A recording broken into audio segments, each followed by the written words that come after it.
성부와 성자와 성령의 이름으로 아멘. 참 예수님, 오늘은 성 요한 세례자의 순환 기념일입니다.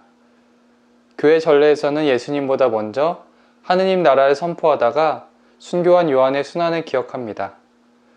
요한은 예수님께서 공생활 하시기 전에 세례를 주어서 예수님의 공생활을 준비하는 역할을 했습니다. 그는 활동 중에 헤로데 영주에게 직언을 했습니다. 동생의 아내를 차지하는 것은 옳지 않습니다. 성경에서는 여러 차례 말하였다고 전하고 있습니다. 그 지역 영주의 잘못을 직언하는 것은 무모한 행동이었으며 불이익이 올 수 있었습니다. 그로 인해 요한은 죽을 위험에 처하였습니다. 어느 날 헤로데의 생일에 헤로데는 공주의 춤바람에 기분이 좋았습니다. 이에 헤로데는 공주의 청을 들어주기로 했고 그녀의 청대로 요한은 죽습니다. 요한이 죽게 된 이유는 제1독서 말씀 내가 너에게 명령하는 모든 것을 그들에게 말하여라 를 실천했기 때문입니다. 요한은 죽음을 감수하고 헤로데에게 진리와 정의의 말씀을 전했습니다. 요한에서만 예언자 역할이 끝난 게 아닙니다.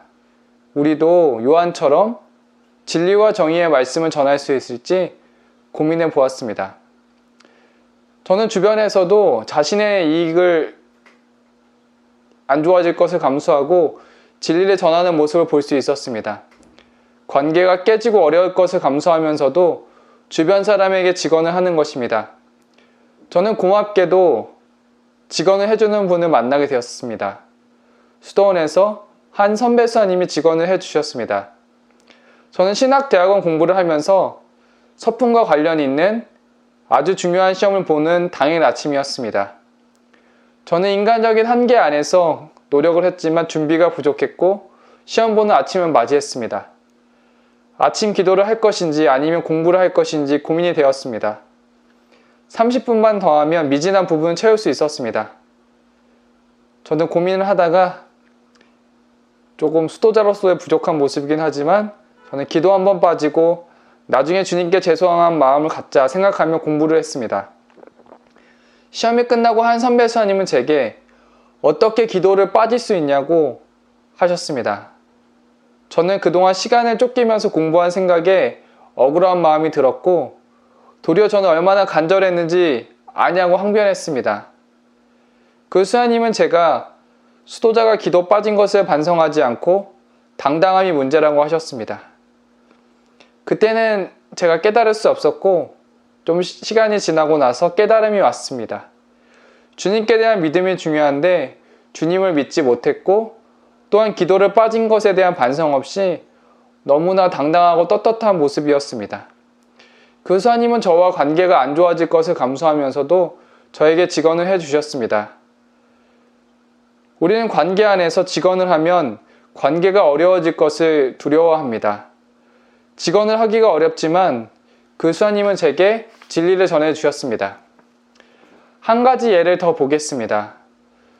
우리나라 역사를 보면 많은 국민들이 목숨을 걸고 진리와 정의를 전했습니다.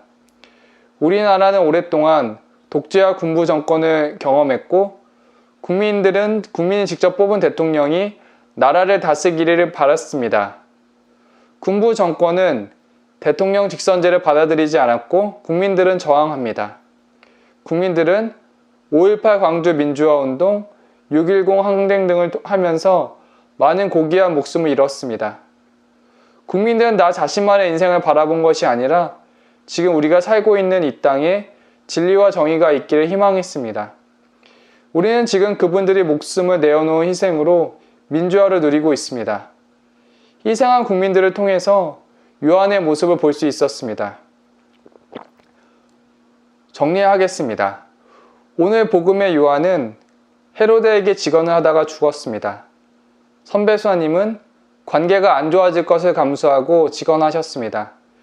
우리의 수많은 국민들은 우리나라의 민주화를 위해 목숨을 바쳤습니다.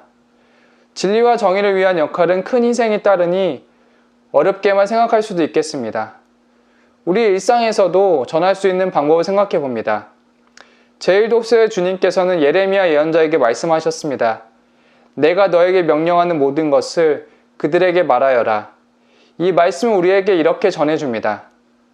만나는 사람이 혹시 잘못된 길을 가고 있다면 분명히 우리의 역할이 있을 것입니다. 지혜롭게 만나는 이웃에게 진리를 전할 수 있을 것입니다. 그리고 우리나라는 그동안 많은 정의와 진리를 회복했지만 아직도 미진한 부분이 많습니다. 세월호 희생자들의 가족들은 아직도 세월호의 진실을 알지 못합니다.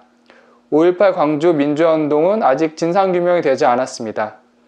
또한 일본 위안부 피해 어르신들은 아직 일본의 사과를 받지 못했습니다.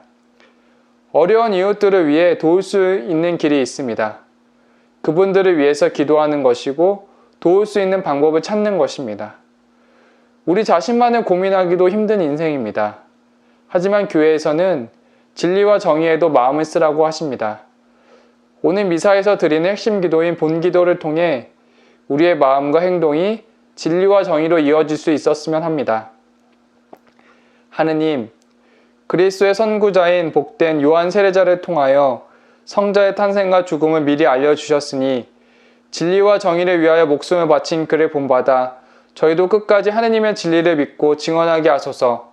성부와 성령과 함께 천주로서 영원히 살아계시며 다스리시는 성자 우리 주 예수 그리스도를 통하여 비나이다. 아멘. 성부와 성자와 성령의 이름으로 아멘.